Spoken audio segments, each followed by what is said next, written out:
प्रिय साथियों, Bihar result target में आप सभी मित्रों का बहुत बहुत स्वागत है। दोस्तों, अगर आप लोग इस बार बिहार बोर्ड से मैट्रिक के एग्जाम देने वाले हैं तो इस क्लास को ना एक बार आप लोग शुरू से लेकर के अंत तक जरूर कर लीजिएगा, क्योंकि इस क्लास में ना आप सभी को वो ऐसा मटेरियल देने वाले हैं जो कि आपके बोर्ड्स एग्जाम में 100% लड़ेगा। साथ ही आप सभी को एक महत्वपूर्ण बात बता दूं कि जो स्टूडेंट पीडीएफ के लिए रेगुलर कमेंट कर रहे हैं पीडीएफ कब दीजिएगा, पीडीएफ कब मिलेगा, उनके लिए एक महत्वपूर्ण नोटिस है। फिलहाल वो आप सभी को वीडियो के लास्ट में बताएंगे किन स्टूडेंट को बिल्कुल फ्री में पीडीएफ दिया जाएगा जो मेरा रेगुलर स्टूडेंट रहेगा। इसी के बारे में आप सभी को इस क्लास के लास्ट में बताएंगे। फिलहाल हम लोग करते हैं क्लास को स्टार्ट बिना किसी टाइम के। तो निर्देशांक ज्यामिति में एक क्वेश्चन आपको चतुर्थांश रहेगा, एक और दो क्वेश्चन आपके चतुर्थांश में पूछे जाएंगे।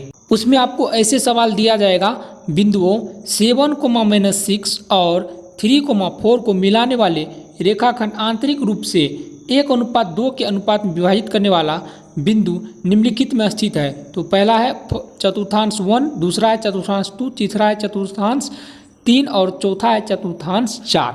तो इन प्रश्नों को हल करते, उसके बाद हम करेंगे दूसरा नंबर के प्रश्न को, तीसरा और चौथा पांचवा, जो कि ये जितने प्रश्न हैं ये छांटे हुए प्रश्न हैं। तो चलिए सबसे पहले इन प्रश्नों को हल करने के लिए सबसे पहले हम क्या करेंगे, एक चीज़ आपको बता दे रहे हैं यहाँ पे, ये आपको भूल के भी ऐसा गलती नहीं करना है। जो आपको यहाँ पे बता रहे हैं वो 100% सही बता रहे हैं। सबसे पहले बोल रहा है बिंदु, तो बिंदु क्या है 7,-6 और 3,4 है। यहाँ पे एक रेखा ऐसे करेंगे और यहाँ पे हम देंगे, सबसे पहले एक बिंदु को हम ए मानेंगे, दूसरा बिंदु को बी मानेंगे पॉइंट, और बीच वाला को हम पी मानेंगे। और पी को एक चीज़ आपको याद रखना है, पी को ही हम लोग एक्स और वाई मानेंगे, पी को ही, ठीक ना। और इसी एक्स और वाई नहीं मानेंगे फिर भी यहाँ पे ये चलने वाला है।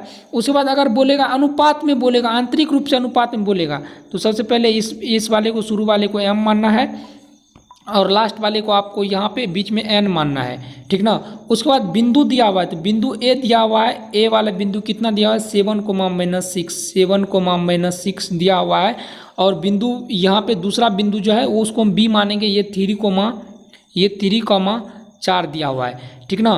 तो पहला इसमें सबसे पहला कंडीशन होता है ये होता है आपका x1 और y1, और ये होता है x2 और y2। बस सोचिए आपका सवाल बन गया। चलिए इन प्रश्नों को हल करने के लिए सबसे पहले यहाँ पे जो अनुपात दिया हुआ है वो कितना 1:2 में दिया हुआ है, ठीक ना। यहाँ पे देखिए 1:2 अब आंतरिक रूप से विभाजित करता है, आंतरिक रूप से विभाजन करता है। तो आंतरिक रूप से अगर विभाजन करेगा तो इनका सूत्र होता है, सबसे पहले इनका जो सूत्र लगाना है वो आपको लगाना है यहाँ पे P बराबर सूत्र होता है आपका m x1 या x2 प्लस n x1, ठीक ना। उसके बाद आपको नीचा में देना है आपको m प्लस n, ठीक ना। उसके बाद ये तो आपका x बराबर हो गया, ठीक ना। ये आपका पहला वाला को x मानना है, पहला वाला को आपको x मानना है, या वह एक्स वाई आप नहीं मानेंगे फिर भी आपको चलेगा। और दूसरा होता है और इसी में एक और होता है सूत्र, दूसरा सूत्र होता है m x चर से हम लिए हैं, और दूसरा होता है m y2 plus n y1 बटे m प्लस ये n होता है आपका सूत्र, ठीक ना। चलिए इस सूत्र पर हम इस सवाल को कैसे हल करते देखिए। सबसे पहले आप लोग देखिए कि यहाँ पे जो मेरा मान दिया हुआ है वो मान को यहाँ पे पुट करना है। तो सबसे पहले x का मान, x वाला का मान कितना है, ये कि m का मान कितना है यहाँ पे, तो m का मान यहाँ पे मेरा जो दिया हुआ है m का मान, तो m का मान यहाँ पे अनुपात में 1 है। तो सबसे पहले यहाँ पे हम क्या करेंगे, कोष्ठ देंगे और m का मान कितना है 1 है। उसके बाद गुना में यहाँ पे क्या है x2 है, तो x2 वाले चर में देखिए x2 का मान कितना दिया हुआ है, तो यह x2 का मान 3 दिया हुआ है, प्लस देंगे, प्लस है तो n का मान देखिए यहाँ पे वैल्यू कितना दिया हुआ है 2 दिया हुआ है। उसके बाद x1 का मान कितना दिया हुआ है 7 दिया हुआ है, अब 7 दिया हुआ है। अब इसको बट्टे में नीचे हम क्या करेंगे m प्लस n है, तो m प्लस n यानी 1 प्लस यहाँ पे 2 देंगे, ठीक ना। और उसके बाद हम इसको कोष्ठ कर देंगे। और दूसरा जो है, दूसरा देखिए दूसरा क्या है, तो दूसरा होगा आपका जो यहाँ पे दूसरा होगा आपका my2। तो m का मान कितना है, m का मान 1 है, y2 का मान कितना है, y2 का मान आप सभी के सामने यहाँ पे y2 का मान 4 है। तो y2 का मान जैसा कि आप सभी को बता दिए 4 है, और n का मान कितना है, n का मान 2 है, और गुना में कितना है हमारा y1 का मान यहाँ पे -6 है। और बटे में m प्लस n यानी 1 प्लस 2 हो ही गया। अब इन प्रश्नों को हम हल करेंगे कैसे, तो देखिए अब इनको इतना हो गया। अब इनको आसानी से हम हल कर सकते हैं। तो 1 गुना 3 तो 3 हो गया आपका, अब प्लस 2 गुना 7 यानी 14 हो गया। अब बटे 1 प्लस 2 3 हो गया। और उसके बाद यहाँ पे आपका 4, यहाँ पे आपका हो गया 4, तो यहाँ पे आपका 4 हो गया। 1 गुना 4 तो 4, अब प्लस यहाँ पे 6 दूना -12 बटे यहाँ पे 3 हो गया आपका। उसके बाद अब इनको अब नेक्स्ट प्रोसेस है। अब यहाँ 17 बटे यहाँ पे 17 बटे 3 हुआ और यहाँ पे कितना हुआ, 4 में से -12 जाएगा, 4 में से माइनस जाएगा तो -8 बटे आपका 3 हो गया। और ये आपका डायरेक्ट आ गया, और ये आपका डायरेक्ट आ गया। ये वाला चर आपका प्लस में है, ये प्लस में है और ये माइनस में है, ठीक ना। तो इसको हम एक चीज़ बना के आप सभी को बता रहे हैं, यहाँ पे चतुर्थांश बना के बता रहे हैं कौन किस चतुर्थांश में होता है।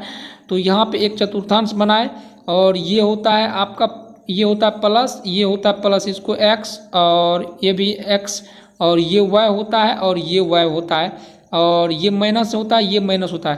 प्लस प्लस होता है प्रथम चतुर्थांश में, प्लस माइनस होता है सेकेंड चतुर्थांश में, प्लस माइनस माइनस वाला जो होता है वो तृतीय चतुर्थांश में होता है, आप सभी को याद रखना है। और माइनस और प्लस माइनस जो होता है ये चतुर्थ चतुर्थांश में होता है।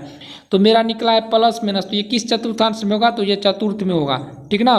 तो ये चतुर्थ में होगा। तो देखिए ऑप्शन नंबर आपका क्या हो गया, तो ऑप्शन नंबर आपका जो है ये ऑप्शन नंबर आपका डी हो गया, यानी चतुर्थ चतुर्थांश में ये स्थित है, ठीक ना। ऐसा सवाल दिया जाएगा, बिंदुओं 7, -6 और 3, 4 को मिलाने वाले रेखाखंड को आंतरिक रूप से 1:2 के अनुपात में विभाजित करने वाला बिंदु निम्नलिखित में स्थित है, प्रथम, सेकेंड और तृतीय, चौथा।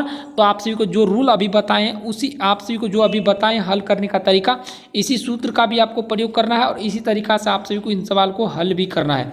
अब नेक्स्ट प्रश्न को हम लोग हल करते हैं। दूसरा नंबर के प्रश्न काफ़ी महत्वपूर्ण है, शायद आप सभी को ये प्रश्न देख करके भारी लग गया होगा कि ये प्रश्न कैसे हल करेंगे। तो इन प्रश्न को देख लीजिए। कह रहा है यहाँ पे प्रश्न बोल रहे हैं कि बिंदु -2, -5 और बी बिंदु -2, -5 और बिंदु बी 2, 5 है।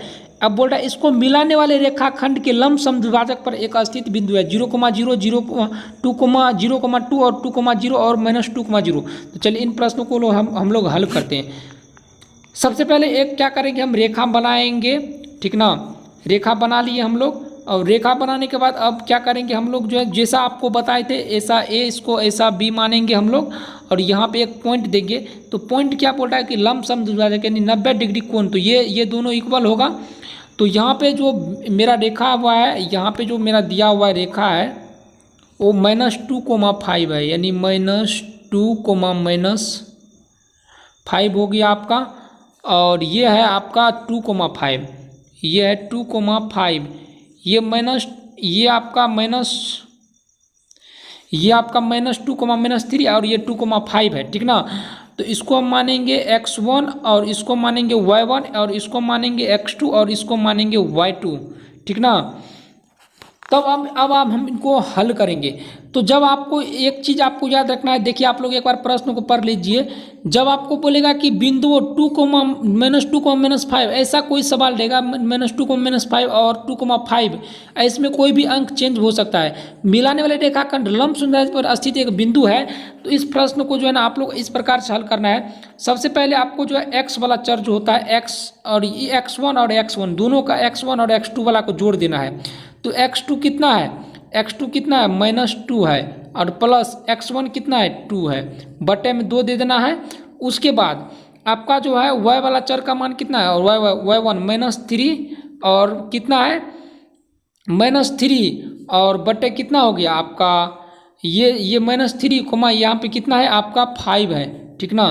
तो माइनस यहाँ पे 5 दे देना है, यहाँ पे सॉरी यहाँ पे -5 ही है, यहाँ पे 5 है और यहाँ पे भी 5 है, -5 प्लस -5, यहाँ पे दोनों 2 दे देना है दोनों के नीचे में, और इन दोनों को आप लोगों को जोड़ना है। तो -2, 0/2 और ये निकल गया -5, 5 + 5, तो ये भी आपको 0/2।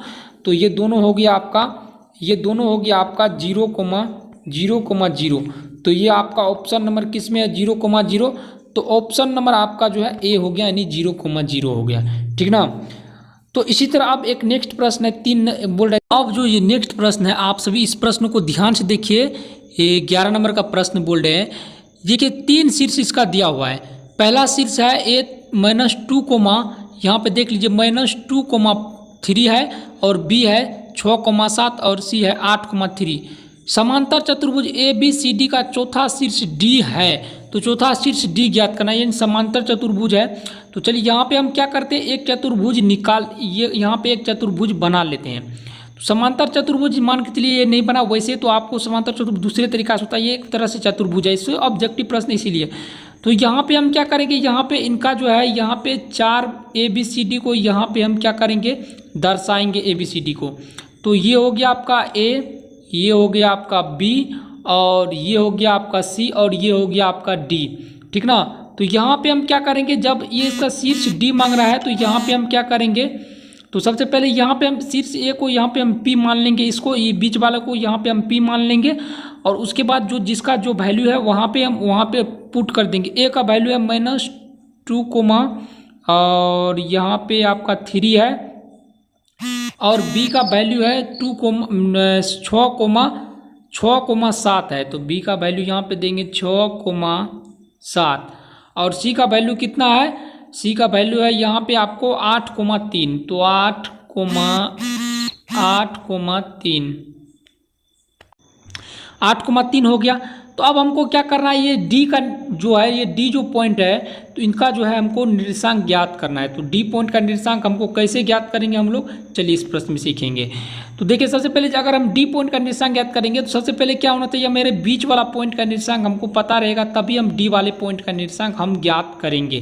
तो देखिए, तो इस पॉइंट का निर्देशांक हम सबसे पहले ज्ञात करने के लिए सबसे पहले आपको एक फार्मूला का याद लगाना होगा। सबसे पहले P बराबर एक फार्मूला आपको लगाना है, यहाँ से यहाँ तक के लिए एक आपको P बराबर फार्मूला का आपको यूज करना है पहले P बिंदु निकालने के लिए। तो फार्मूला में आपको क्या लिखना है, सबसे पहले यहाँ पे एक लाइन देंगे और बट्टे में 2 देंगे, क्योंकि 1 मिनट आप सभी को थोड़ा इसको हम छोटा कर लेते हैं, और जिससे आपको जो है ना सुविधा हो सभी प्रश्न को जो है हल करने के लिए, ठीक ना। एक एक चीज़ को देखने के लिए मैं आपको जिससे आपको सुविधा हो। तो सबसे पहले यहाँ पे P लिखेंगे, यहाँ पे क्या करेंगे, उसके बाद यहाँ पे बट्टे में एक लाइन लिखेंगे, उसके बाद यहाँ पे देंगे कोमा। A का मान कितना है, A का निर्देशांक कितना है, -2,5 है, और B का निर्देशांक क्या है, 8,3 है, 8, यहाँ पे 3 है, और इसके बट्टे में क्या देंगे, हम 2 देंगे, ठीक। बट्टे में 2 दे दिए।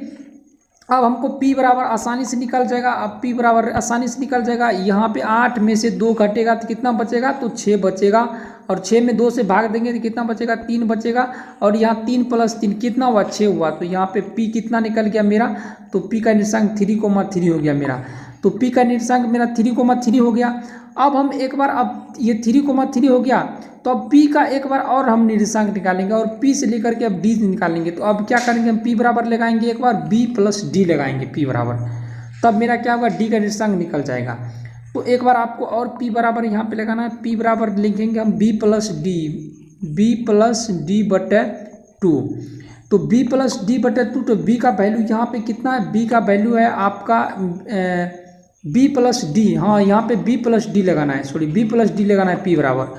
तो B का वैल्यू है आपको 6,4, तो यहाँ पे आपको देना है 6,4, और उसके बाद यहाँ पे कितना लगाना है आपका, ये कितना है, D है, तो आपको यहाँ पे D लगाना है। यानी सबसे पहले तो यहाँ के आपको 3,3 यानी 3,3 बराबर आपको B + D बराबर 4, तो यहाँ पे प्लस होगा, उसके बाद बच्चे में 2 होगा, और यहाँ पे आपको क्या करना है, B + D यानी x प्लस आपको यहाँ पे y देना है, ठीक ना, बट्टे में।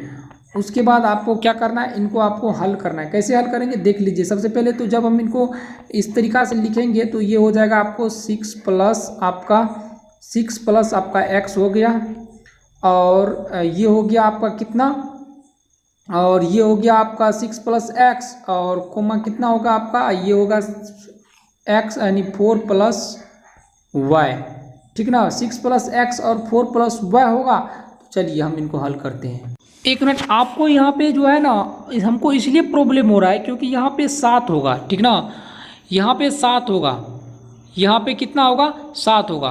ठीक ना। और यहाँ पे कितना है 3,3 है। जब इस 2 को यहाँ पे हम गुना करेंगे तो कितना हो जाएगा, तो ये हो जाएगा आपका कितना, तो ये हो जाएगा आपको 6,6 यानी 6,6 आपका 6 हो जाएगा। इसको जब हम गुना करेंगे और बराबर क्या हो जाएगा 6 + x और कोमा 7 + y हो जाएगा, ठीक ना। 6 + x, 7 y। तो यहाँ पे जब हम x वाला को इधर घटाएंगे तो क्या हो जाएगा, एगो 6 से, तो ये कितना हो जाएगा 6 में से, अगर x वाला को इस साइड करेंगे तो x बराबर एगो x में से घट जाएगा, एगो 6 में से, तो एगो 6 में से 6 गया 0 हो गया।